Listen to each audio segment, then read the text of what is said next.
Hola, buen día a todas, a todos. Nos hemos enterado de una muy buena noticia para el cine colombiano y de la selección de la película El olvido que seremos en el Festival de Cine de Cannes.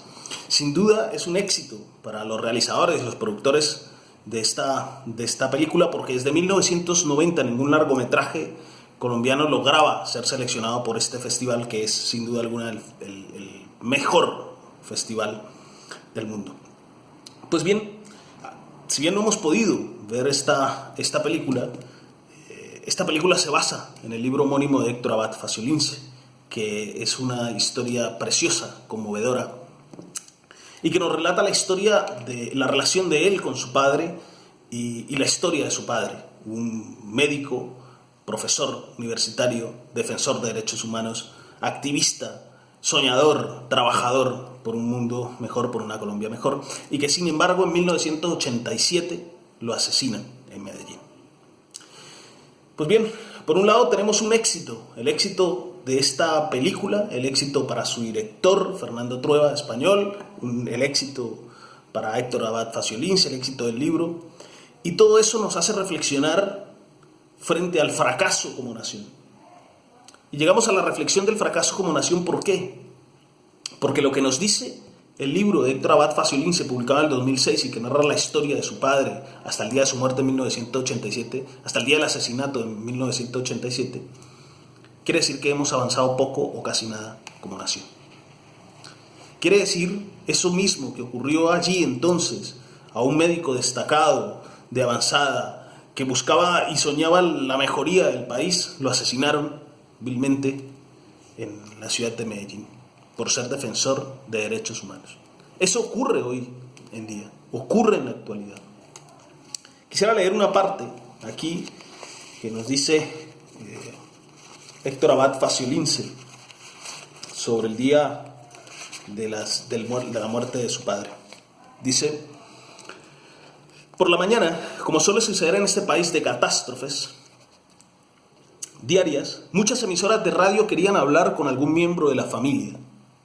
La única que tuvo la suficiente serenidad para hacerlo fue mi hermana mayor. Mientras la entrevistaban, algunos funcionarios, el alcalde, el gobernador, algún senador, le daban las condolencias al aire.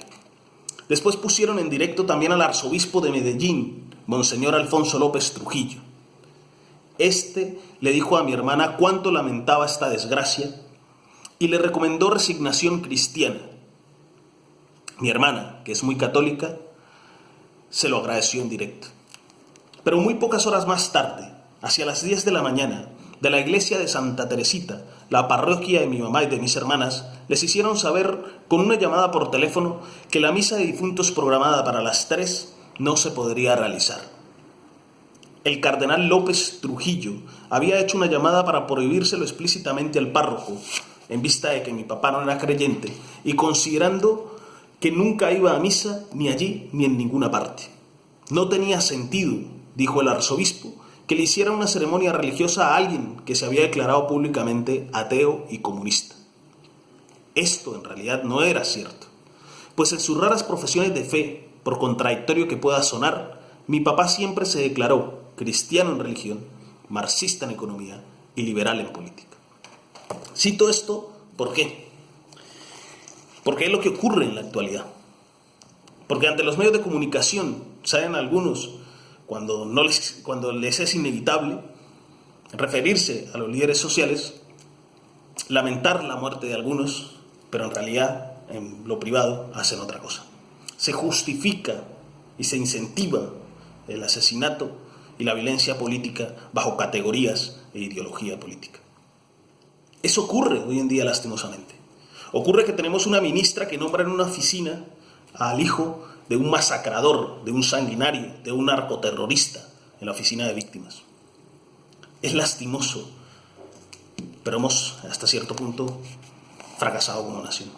Nos indignamos ante la muerte de George Floyd, del asesinato de George Floyd en manos de la policía en los Estados Unidos, y tenemos que solidarizarnos, pero también tenemos que indignarnos sobre la violencia política y lo que ocurre en Colombia desde hace mucho tiempo y que ocurre a día de hoy.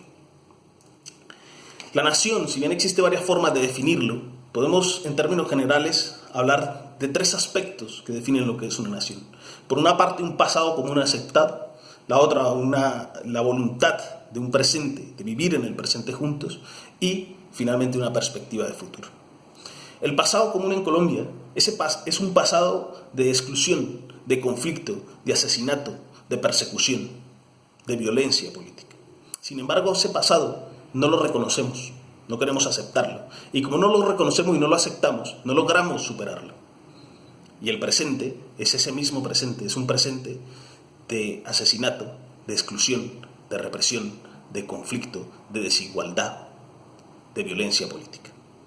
Y es así porque en las instituciones se encuentran hoy unos personajes, una mafia, unos bandidos, que no trabajan por el bienestar del país.